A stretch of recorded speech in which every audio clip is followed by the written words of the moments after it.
Assalamualaikum semua. Alhamdulillah. Dah lama tak dengar kan. So kita nak ambil tips hari ni lah, supaya kita sama-sama belajar apa benda yang nak dibuat kalau perjalanan balik kerja. Ni kalau perjalanan balik kerja saya hari ni nampak macam tenang lah kan. Tapi rutin yang saya buat biasanya sama sahaja.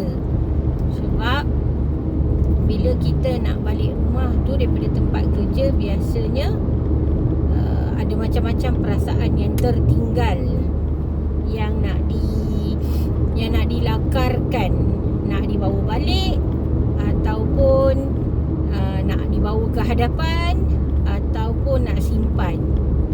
So biasanya apa yang saya buat setiap kali sebelum saya balik ke rumah, I will try, saya akan cuba sedaya upaya untuk tangguhkan, niat tangguhkan kerja kita,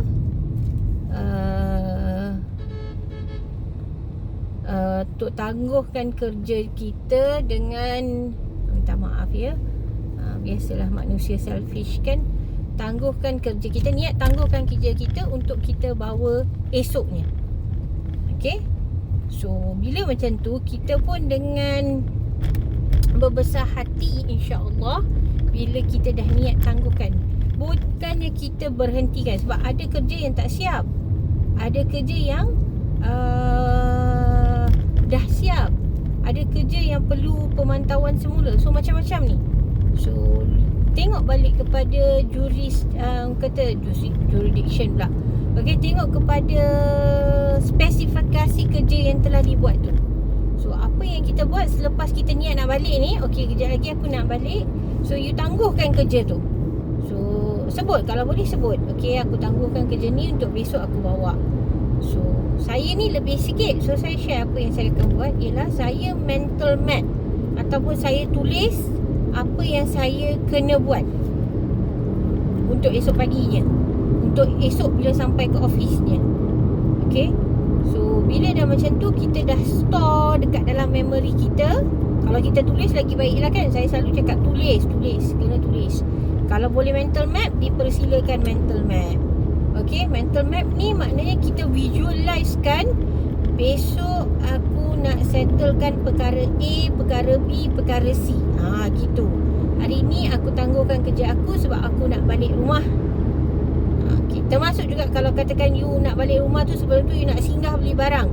Okay, hari ni aku tangguhkan kerja aku sebab kejap lagi aku nak pergi beli barang dekat Tesco, Lotus. Okay. Dan aku nak balik rumah. Alright. So you kena sebut. Dan bila you drive balik, so you dah kena fikir what happened tadi masa kerja.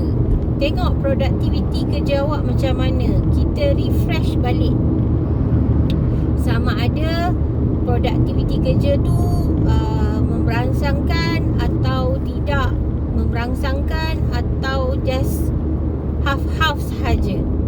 Okay. So kalau you puas hati, Alhamdulillah, syukur pada Allah. Kalau awak tak puas hati pun, Alhamdulillah, Allah bagi signal untuk awak buat lebih baik lagi untuk esoknya. Okay. Alright. So then baru you dah fikir, okay, how's your work before that, okay, throughout the day. Then you dah start straighten your mind because you nak balik rumah. Okay, tak kira lah kalau status awak bujang ke, berkahwin dengan anak ke, berkahwin tanpa anak ke, berkahwin tak berkahwin tapi ada anak, cucu, cicit ramai untuk diberi makan, contohnya ada kucing. Okay, tak apa. So you dah balik tu, you dah fikir apa you nak buat kat rumah pula. Walaupun perjalanan awak 10 minit je ke sampai kat rumah, 15 minit je ke sampai kat rumah, ataupun 1 jam.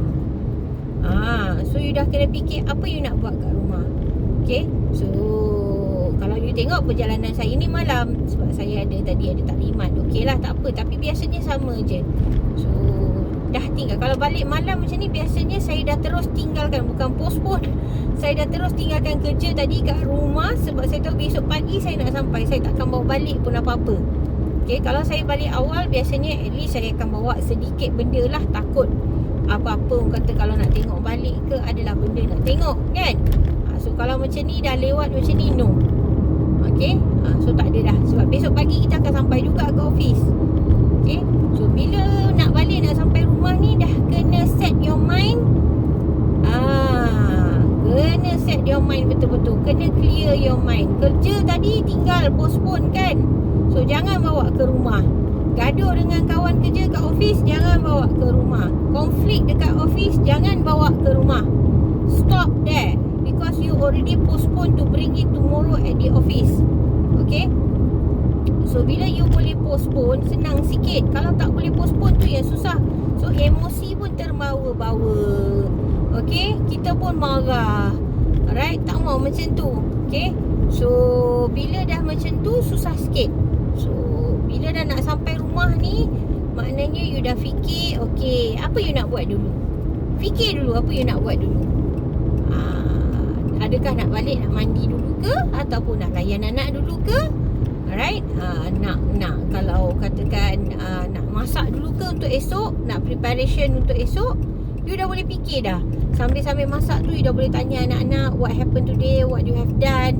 Okay, pun boleh. Nak bercakap dengan suami dulu ke? Okay, kalau yang mana single, you nak terus preparation untuk diri you ke, nak gosok baju untuk esok ke, semuanya boleh. So you dah prepare siap-siap. Ini macam ibaratnya kalau kita pergi kedai makan kan. Biasanya kalau saya sebelum sampai kedai makan dah fikir dah nak makan apa. Tak apalah bila sampai kedai makan tu tiba-tiba tukar menu, tak apa. Tapi at least you dah fikir apa yang nak makan. So jimat masa kat situ. Okay, sama juga bila you balik tu, kalau ada anak ramai ke apa ke, nak buat kerja mana, nak basuh baju dulu ke, nak ambil baju dulu ke, nak lipat baju, you dah boleh mental mapkan apa kerja you nak buat. So tak ada masalah di situ untuk you untuk buat yang mana dulu. Okay, so bila dah nak dekat sampai, okay, dah start buat orang kata teknik 1, 2, 3 smile. Okay, smile, senyum aja. Saya bercakap ni bukan untuk you all, untuk diri saya sendiri juga. So kena senyum sebab kita nak projection diri kita kepada keluarga kita. Okay, sebab kita ni 8 jam, 9 jam, 10 jam di office, dan dekat rumah ni sekejap aja. So of course kita nak bagi yang terbaik untuk yang dekat rumah. Okay, so karakter awak garang ke, tegas ke, baik ke, lembut ke, tak apa. Yang penting you nak bagi yang terbaik kat rumah. Kalau you garang dan tegas, tak ada masalah. Yang penting orang faham kenapa awak garang dan tegas. Sebab awak nak buat yang terbaik untuk family awak. Itu ialah cara awak handle keluarga. Tapi yang penting you akan bagi fully dedicated yourself to your family at that particular time bila you balik jumpa keluarga. Bukannya you pergi, orang kata you pergi bercakap dengan okay, jauh tak tadi dekat office bla bla bla. Boleh cakap, tapi mungkin bila urusan you bersama keluarga tu settle, masa ni lah nak tanya dekat sekolah tadi macam mana, lauk makan apa, sedap tak, cikgu ajar apa. Try to talk, let them communicate with you. Okay, so jangan kata dengan anak-anak bulus ni pun you tak communicate. Boleh je communicate. Sometimes kan animals understand better than human. Okay, trust me. But iyalah kan, bila dah ada anak, fokus kita pada anak. Kalau ada orang kata tanggungjawab kita kepada haiwan-haiwan yang kita bela, dan itu dia. Dan kalau tak ada pun sesiapa, and then you ada tanggungjawab untuk tengok diri you sendiri. Itu penting lah kan. I think semua orang mesti sayang diri sendiri dulu. Sebab tu saya ajar tips ni, sayanglah diri awak untuk postponekan tugas awak dekat pejabat sebelum awak bawa ke rumah.